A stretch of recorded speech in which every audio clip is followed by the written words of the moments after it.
Hi guys, I was recently asked to do a video on wood joints for DIY builders for doing cabs.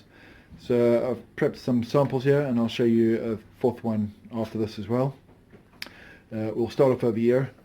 This is probably the most difficult one for DIY guys to do if you don't have the correct tooling, but it's a finger joint that's a 1/4 inch or near enough 6mm finger that I've used to make this one. This was made on my circular saw with a jig that I made, so YouTube's got loads of guys with their own DIY jigs. You can cut them by hand like I did in high school, or if you have a bandsaw you can also cut them on a bandsaw quite quickly, but it does take a bit of time to do that correctly. You need to make sure that it's tight. This one's not actually even glued and it's really tight.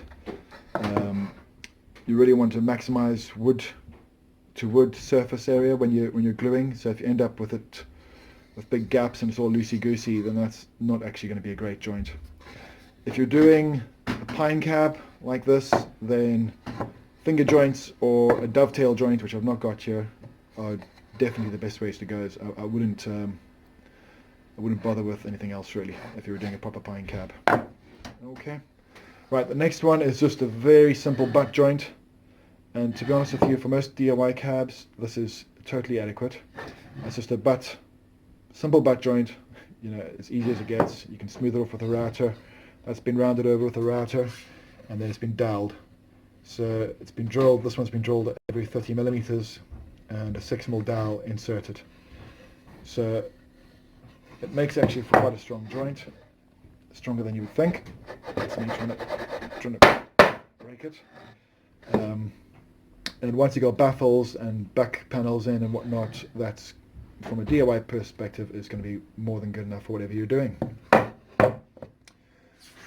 Right, this is another type of joint. I don't actually know what it's called. Rebate joint, tongue and groove, whatever you want to call it. Again, I recovered a custom audio electronics cab that had this method built, method used for the cabs. Quite strong. Gives you a good strength in both directions, in the vertical and horizontal direction. One of the issues with all these joints, though, I've just cut this on a saw loosely by hand, is if you end up with that big gaps, that glue is going to be doing very little in that gap. So, you know, you really want your wood surface on surface and some pressure when you clamp it up. That's just loosey-goosey, and that'll eventually just fail if it's glued up in a cab. So the reason it's loose, this one's looser on that side and tighter on that side. And I'll be honest and say the CE cab that I recovered was a bit loosey-goosey as well. I was quite surprised.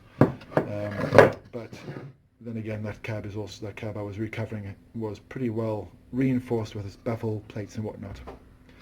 Okay, next one I'm going to show you is a real cab I have here. Okay, this is a cab that got sent to me. Looking at it from here, that looks like a rebate joint on it. It's a AC15 clone that the cab was bought off eBay by my customer, and they've sent it to me to cover for them. It looks like a rebated joint there, but actually, when you go to the back of it, it's just actually a plain butt joint. This is a 1/2 inch plywood. It's 18mm or 3/4 inch plywood there. And what they've done at the front here is this is just a piece of MDF that's been glued there.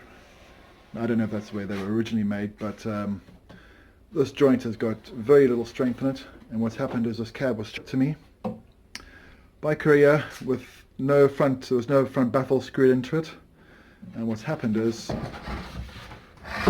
they've shunted the cab on its way here, and we've got an almighty crack straight down that butt joint.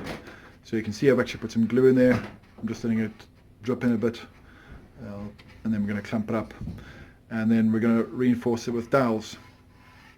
So the way this has been done with the dowels is, without dowels as a joint, is particularly bad, because what do? We all stick head cabs or other cabs on top of ramps in storage or even in use, and all that's vibrating on this top surface, and right now all that's actually holding this together All that's holding this together is just a simple butt joint.